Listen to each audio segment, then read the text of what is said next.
Évangile de Jésus-Christ selon saint Luc. Gloire à toi, Seigneur.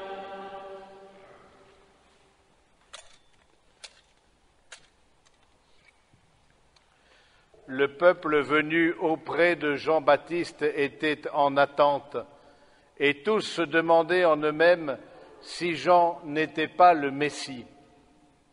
Jean s'adressa alors à tous. « Moi, je vous baptise avec de l'eau, mais lui, celui qui est plus puissant que moi, je ne suis pas digne de défaire la courroie de ses sandales.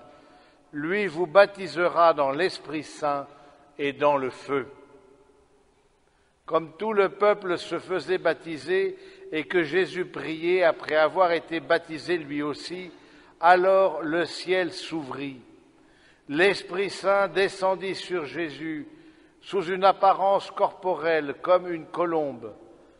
Du ciel, une voix se fit entendre, « C'est toi mon Fils, moi aujourd'hui je t'ai engendré. » Acclamons la parole de Dieu.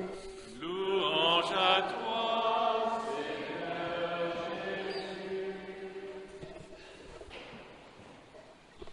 Frères et sœurs bien-aimés, j'ai eu cette conscience plus aiguë de ce que pouvait représenter le baptême lorsque j'étais en prison, comme aumônier, j'entends, et que j'ai eu à baptiser les enfants des prisonniers. C'était en Amérique latine, et beaucoup se faisaient baptiser, demandaient que leurs enfants soient baptisés, et vous le savez, il y a un rite à l'intérieur de ce sacrement du baptême, c'est revêtir le vêtement blanc. Et la parole qui est prononcée par le ministre à ce moment-là, c'est avec l'aide de tes parents, parrains et marraines, que ce vêtement reste immaculé jusqu'en la vie éternelle.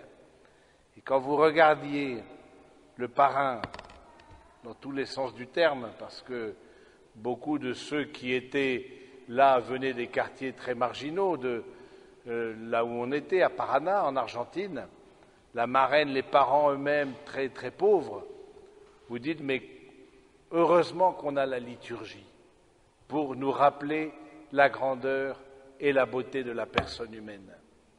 Et c'est vrai que c'est toujours avec une grande émotion que j'ai baptisé en prison, parce que j'ai précisément pris conscience que, et c'est le cas de chaque sacrement, le chrétien est invité à vivre dans une disproportion permanente.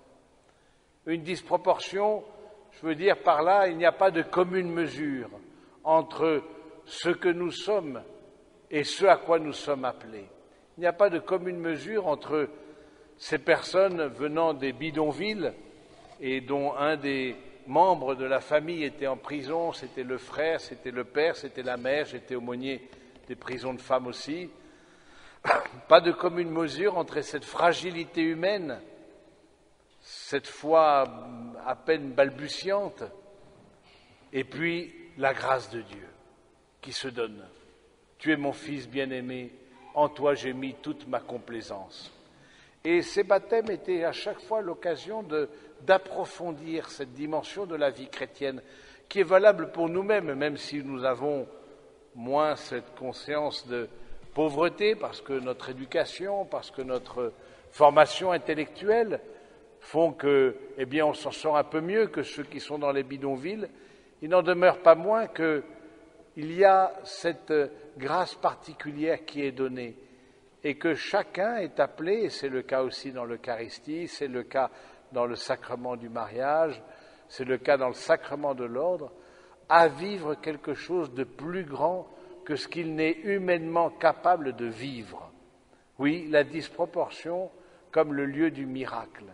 Alors oui, nous demandons au Seigneur que, en ce jour où nous célébrons le baptême de Jésus, nous ne puissions pas nous décourager, parce que soit on vit de manière chrétienne et donc dans la confiance, malgré nos fragilités, nos pauvretés, on sait que la grâce de Dieu agit, nous croyons à ce qu'on appelle le primat de la grâce. C'est d'abord gratuit, nous sommes sauvés gratuitement, non pas à la force du poignet. Soit on vit comme ça, soit on désespère aussi de soi-même, essayant avec nos propres forces d'être dignes d'accueillir cette grâce de Dieu, et on voit bien que l'on échoue et que c'est bien difficile d'être à la hauteur des ambitions que le Seigneur veut pour nous, si ce n'est quand lui-même agit pour nous et répand sur nous son Esprit Saint.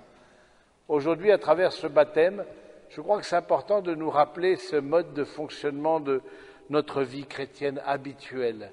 Nous sommes invités à un décentrement permanent, à une forme de déstabilisation permanente, parce que nous n'avons pas prise sur la grâce de Dieu, parce que l'Esprit Saint prend toujours l'initiative.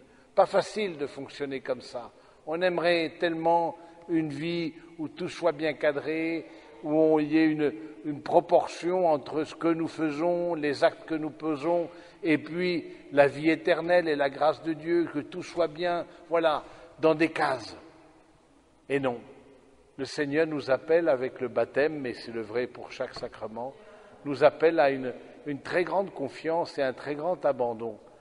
Alors le Seigneur aujourd'hui, à travers sa parole, nous redonne cette importance de l'abandon, nous redonne cette capacité.